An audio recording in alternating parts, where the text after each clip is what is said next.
All right, Roger Martin here for Blake's, Montana. This shows you that Trump is trying to control not only the Federal Reserve and the IRS, but trying to control funding for the U.S. government as the shutdown continues. Listen on. Economic system is crashing behind the scenes. And when we look at the shutdown, which we discussed yesterday, we can see the shutdowns even differ from other presidents. Now, this shutdown that Trump is handling right now is completely different than Obama's back in 2013. The marching orders in the last administration, those marching orders were to weaponize the shutdown, to make it as painful as possible. What did they do?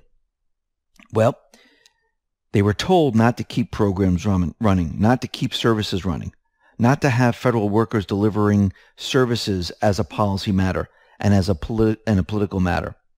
One example of the differences in action is this year. The Internal Revenue Service will be able to, for the first time, issue tax refunds during the shutdown. The senior administrative official noted that the agencies are also implementing Vault's directive to make the shutdown as painless as possible right now. IRS right now is going to verify mortgage applications while we're in a shutdown. What they're saying is they're giving guidance to the agencies about how to look at things and how to find money to keep everything operational. And this is coming from an individual in government. The Department of the Treasury determined that even though the program has run out of funding, they were able to identify fees that they had collected that could actually transfer into this program. Perfectly legal. They came to OMB to approve it, which means they looked everywhere to figure out how to fund certain departments, and they found the money.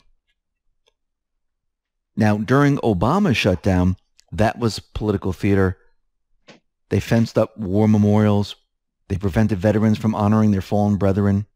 In 2013, after the Republican House and the Democratic Senate failed to come to terms, the federal government spent money to maximize disruption, including shutting down parking lots to President George Washington's privately owned home, removing the handles from bike path water pumps, closing private shops and restaurants on federal lands, fencing off Capitol Hill turtle statue, creating new government websites to explain the existing websites weren't funded, and taping Capitol Hill community notice boxes shut. On the flip side, the Trump administration has kept national parks and monuments open by tapping into entrance fees to generate the revenue needed to provide basic services. Former National Park Services Deputy Director P. Daniel Smith hailed the move as an extraordinary step. So Trump is trying to, and his administration is trying to make this shutdown easy for a lot of people.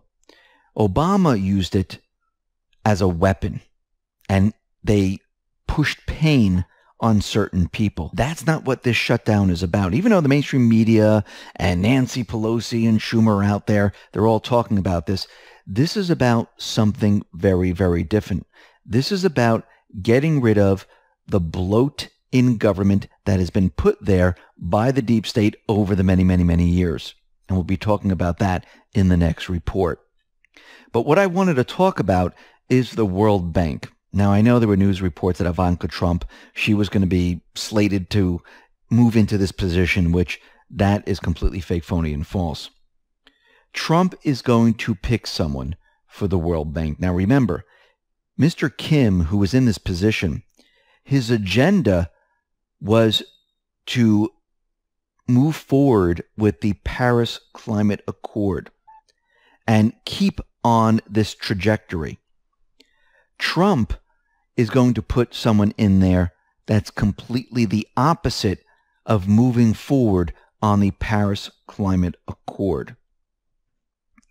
The world, the structure of the world is changing right now as more and more patriots are put into position of power.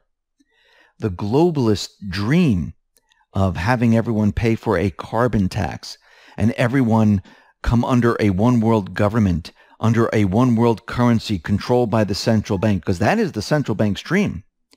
That is coming to an end. This is why France and Germany are trying to combine both of their countries' economic systems, because they realize the entire globalist system is falling apart. And it's going to continually fall apart because globalism is over. The central bank day of reign is over, and everything is changing. Listen, everyone, thanks a lot for listening. Be well, be safe, and especially be prepared. Thanks a lot. All right, there you heard it. There's so much going on behind the scenes, but note that Trump is using all of his power to fund the government, keep things running, to be as painless as possible, but he's starting to cut out the fat. He's starting to cut out the funding to the elite groups in the world order. And this is Roger Martin from Billings, Montana. Good day.